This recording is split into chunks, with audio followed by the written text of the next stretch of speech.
কারণ আমি হচ্ছি কাদের পুরোহিত? যদু বংশের পুরোহিত। ওখান থেকে এসে যদি আমি এদের সংস্কার করি তাহলে মনে করবে কি এরা হচ্ছে কি দেবকীর পুত্র। কি করা যায় তাহলে? কংস এক মহাকূটনীতিজ্ঞ এবং পাপাত্মা, তাই যে বালক তাকে হত্যা করবে সেই তিনিকে উন্নত জন্মগ্রহণ করেছে এই কথা দেবকীর কন্যা যোগমায়ের কাছ থেকে শুনে দেবকীর অষ্টম গর্ভের সন্তান কন্যা সেই কথা শুনে এবং বসুদেবের সঙ্গে তোমার বন্ধুত্বের কথা অবগত থাকার ফলে কংস যদি জানতে পারে যে যদুবংশের পুরোহিত আমার দ্বারা এই সংস্কার অনুষ্ঠিত হয়েছে, তাহলে কংস নিশ্চয়ই সন্দেহ করবে যে কৃষ্ণ দেবকী এবং বসুদেবের পুত্র। তখন সে কৃষ্ণকে হত্যা করার চেষ্টা করতে পারে, তাহলে তা অত্যন্ত বিপজ্জনক হবে। সাধু কাজে হচ্ছে কি নির্বৃত্তির জন্য বলেছে, ওই জন্য কি অনেক বলে দিলাম তা নয়। তাহলে সবসময় কি সে চিন্তা করবে, এর প্রতিটা কাজ করার আগে চিন্তা করবে কি বলা, কারণ সাধুর একটা ওয়ার্ড অনেক কিছু করতে পারে।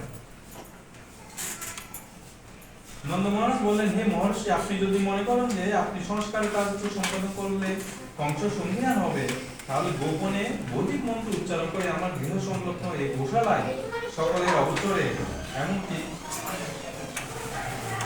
অবচরে এই কর্তব্য সংস্কার সম্পাদন করুন।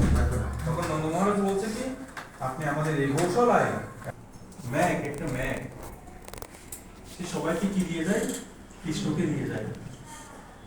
তার গুরু, তার জ্যেষ্ঠ বিভিন্ন আচার্যদের কাছ থেকে শ্রবণ করে সেটা বিভিন্ন জনের কাছ থেকে বিলিয়ে দিয়ে, এটা হচ্ছে সাধুদের কাজ। সাধুর আর অন্য কোনো কাজ নেই। ম্যাগ যেমন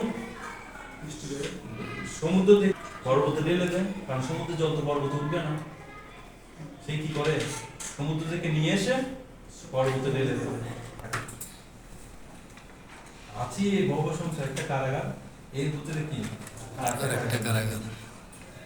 এই জন্য এখানে আমি 5টা জিনিস বলছি, এই 5টা জিনিস এই মাসে বেশি করে করার চেষ্টা করবেন। এটাকে আমি আগেও বলেছি আপনাদেরকে, ABCDE formula. A for association.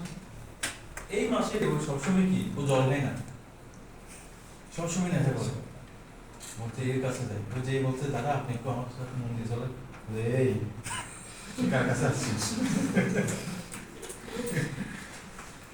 বলতে না মন্দির চলে, ওখানে নাচ হবে, এই হবে সে হবে। আমাকে তো কেউ কোনোদিন বলেনি ঠিক আছে সব গেছে হাতে বলতে এটা নিয়ে যেতে পারবো, কোনো সমস্যা নেই চলেন।